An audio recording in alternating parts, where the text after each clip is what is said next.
Okay, Dan, it's Andy Santor. It's Friday morning. I'm not getting to these till today. So we're going to look at your golf swing screen, face on and down the line comparison. We're going to start with the face on. Okay, we're going into your takeaway. Now I could tell already.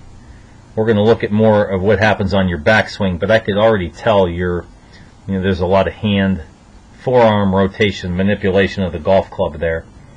Okay, and one other thing I want to point out, we worked on that internal hip rotation of your right hip.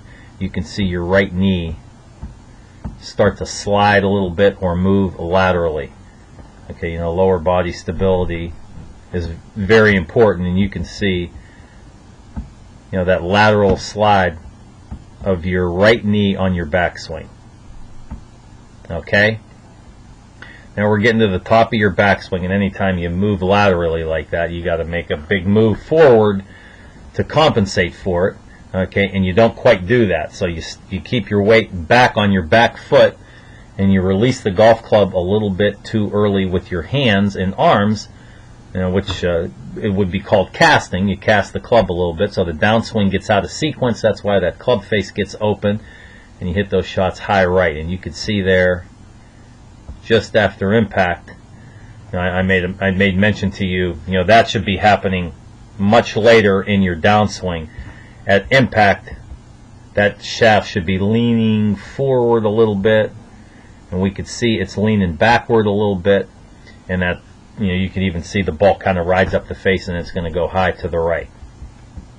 Okay, we're going to look at a down the line comparison. I'm going to draw a line up the shaft plane here. This is where you'll really see some of that hand forearm manipulation. Okay, I'm going to draw a line from the back of your tailbone to the ground here.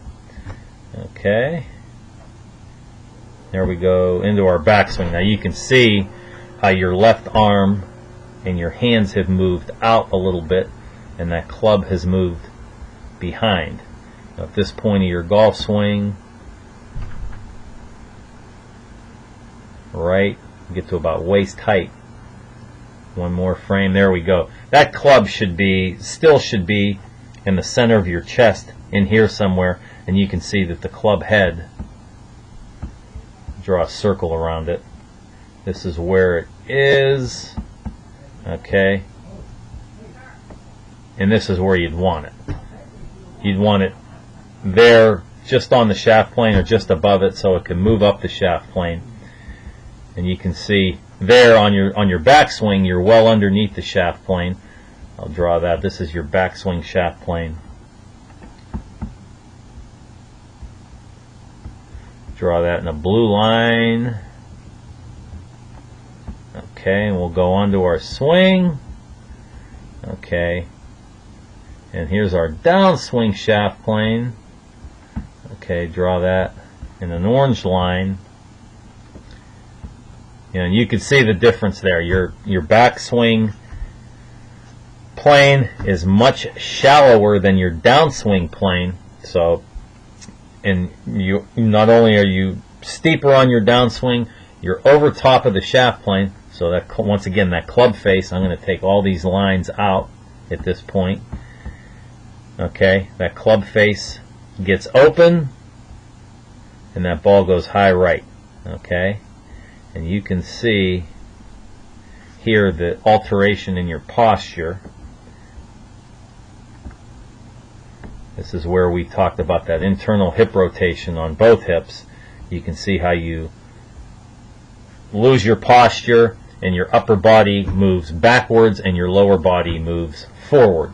So want to try to keep your body rotating better. Now I know when we made some of those changes, you started to hit it much better.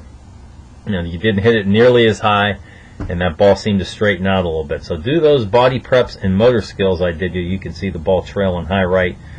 And we'll see you next time you come, 2 weeks, and